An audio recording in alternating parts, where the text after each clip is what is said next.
आज हम hearing aid channels के बारे में बात करेंगे। आपने ये पहले भी सुना होगा कि जितने ज़्यादा चैनल्स उतना अच्छा हियरिंग एड का साउंड क्वालिटी।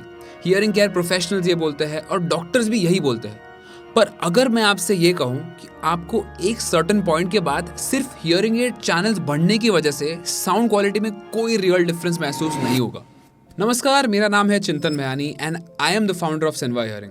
मैंने पिछले 2 साल में 500 से भी ज़्यादा लोगों को अपने लाइफस्टाइल, हियरिंग लॉस और बजट के हिसाब से सही हियरिंग एड चूज करने में मदद की है। और इस वीडियो में मैं आपको 3 बातें बताऊंगा। नंबर 1, हियरिंग एड चैनल्स क्या होते हैं। नंबर 2, अच्छी स्पीच क्लैरिटी के लिए आपके हियरिंग एड में कितने चैनल्स होना ज़रूरी है। नंबर 3, चैनल्स के अलावा हियरिंग एड चूज करते समय आपको कौन से चीज़ों पर ज़्यादा फोकस करना चाहिए।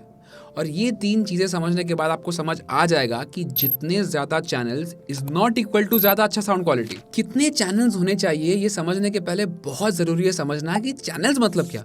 क्योंकि अगर आप ये नहीं समझोगे तो आपके हियरिंग एड में चैनल्स क्यों होते हैं ये भी नहीं समझ में आएगा। हियरिंग एड चैनल्स का मतलब है अलग अलग फ्रीक्वेंसी बैंड्स होना, जो हर फ्रीक्वेंसी के हिसाब से अलग अलग वॉल्यूम देने में मदद करते हैं। इस चीज़ को एक एग्जाम्पल से समझते हैं।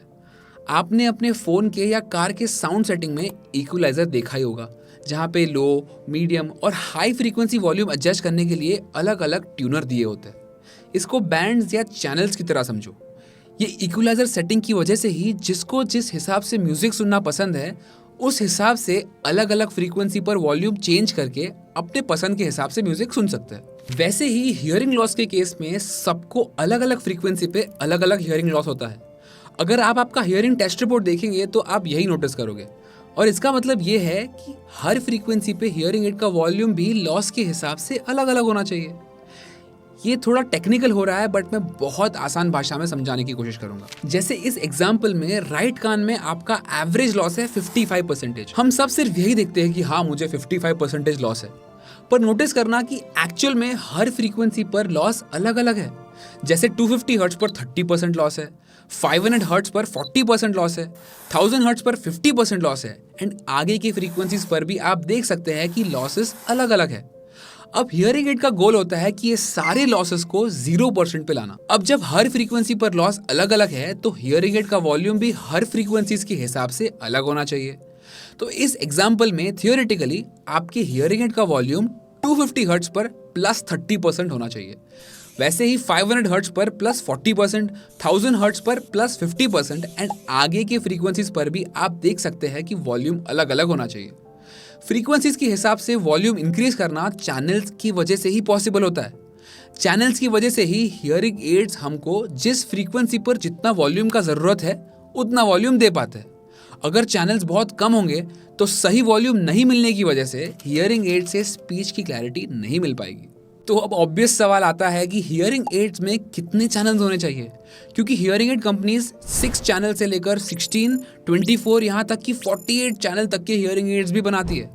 और जैसे ये चैनल्स बढ़ते हैं वैसे ही ये हियरिंग एड्स के प्राइसेस आसमान छूते हैं। पर मैं आपसे कहता हूँ कि आपको हियरिंग एड्स में 8 चैनल से ज़्यादा ज़रूरत ही नहीं है। ये सही है कि जितने चैनल्स बढ़ते हैं उतना फाइन ट्यूनिंग का प्रिसिजन बढ़ता है, पर एक स्टडी के अनुसार 8 चैनल के बाद एक इंसान का कान ये प्रिसिजन को महसूस ही नहीं कर पाता। अब आपका सवाल ये होगा, तो फिर इतने सारे ऑडियोलॉजिस्ट्स, डॉक्टर्स ये क्यों कहते हैं कि जितने ज़्यादा चैनल्स उतनी ज़्यादा साउंड क्लैरिटी। ये स्टेटमेंट एक्चुअल में अधूरा है, क्योंकि हियरिंग एड मैन्युफैक्चरर्स भी बहुत स्मार्ट है। वो लोग अपने चैनल्स बढ़ाने के साथ साथ हियरिंग एड के साउंड क्लैरिटी बढ़ने के लिए काफ़ी सारे फीचर्स भी ऐड करते हैं, जिसकी वजह से मैक्सिमम लोग को लगता है कि चैनल बढ़ रहे हैं इसीलिए साउंड की क्लैरिटी भी बढ़ रही है। इसीलिए ये लास्ट पॉइंट को ध्यान में रखना बहुत ज़रूरी है कि आपको हियरिंग एड लेने के टाइम पर चैनल्स के अलावा ये 3 फीचर्स ध्यान में रखने चाहिए। Number 1, noise cancellation. चेक करना कि आपका हियरिंग एड नॉइस को एक्टिवली कैंसिल कर सकता है या नहीं। Number 2, feedback cancellation.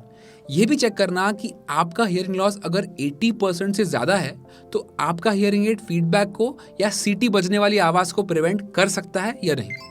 Number 3, adaptive microphone directionality. ये एक ऐसा फीचर है जो हियरिंग एड के माइक्रोफोन की डायरेक्शन को जहाँ से स्पीच आ रही है वहाँ पे ज़्यादा फोकस करता है। अगर आपके हियरिंग एड में ये फीचर है तो लोगों की बात को बैकग्राउंड नॉइज में या फिर शोर शराबे में सुनना बहुत आसान हो जाता है। और एक बहुत ज़रूरी बात, हियरिंग एड्स चूज करने से पहले ये जरूर चेक करना कि आपके हियरिंग एड्स में कितने हैंडल्स है, क्योंकि कुछ कंपनी 16 चैनल लिखती जरूर है बट उनमें सिर्फ 8 हैंडल्स ही होते हैं। इस कंफ्यूजन के ऊपर मैंने एक अलग वीडियो बनाया है जिसका लिंक आपको डिस्क्रिप्शन में मिल जाएगा। और भी बहुत सारे प्रीमियम फीचर्स होते हैं हियरिंग एड्स में जो साउंड की क्वालिटी को बढ़ाते हैं। ऐसे फीचर्स को मैंने अपने चैनल पर आपके लिए आसान भाषा में अलग अलग वीडियोस में ब्रेक डाउन किया है। अगर आपको ये वीडियो से वैल्यू मिली हो तो वीडियो को लाइक करना और सब्सक्राइब करना मत भूलना। और अगर आपको इस टॉपिक पर कोई भी सवाल है तो मुझे कमेंट्स में ज़रूर पूछना। हम मिलेंगे अगले वीडियो में।